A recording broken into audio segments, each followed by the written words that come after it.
Rodrigo Silva talks about the enigmatic prophecies of Daniel. YouTube. Nebuchadnezzar came in 605 BC, besieging Jerusalem. In 587, he destroyed the temple and took many Jews captive to Babylon, including a young man named Daniel.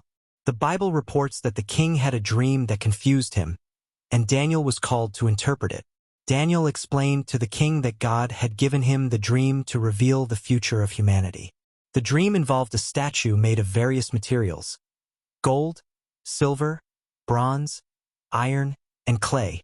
Daniel detailed that the head of gold represented Nebuchadnezzar's kingdom, followed by other kingdoms.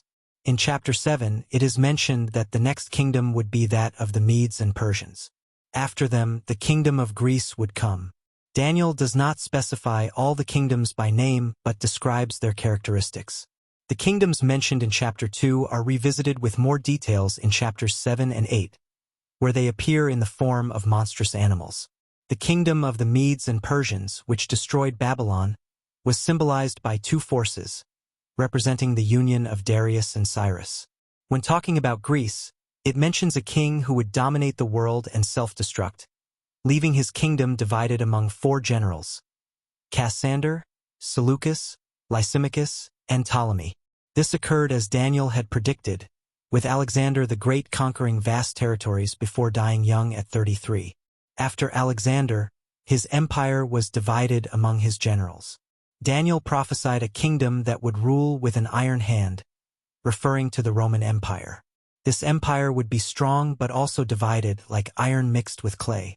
Western Europe, which emerged from the barbarian tribes that invaded Rome, repeatedly tried to unite but failed, as predicted in the prophecy. Various European leaders attempted to unify the continent, including Napoleon and Hitler, but all failed. Recently, Brexit once again showed the division of Europe. Daniel's prophecy is fulfilled in the continued difficulty of uniting European nations. In the end, a stone from heaven, symbolizing the return of Jesus, will bring these kingdoms to an end.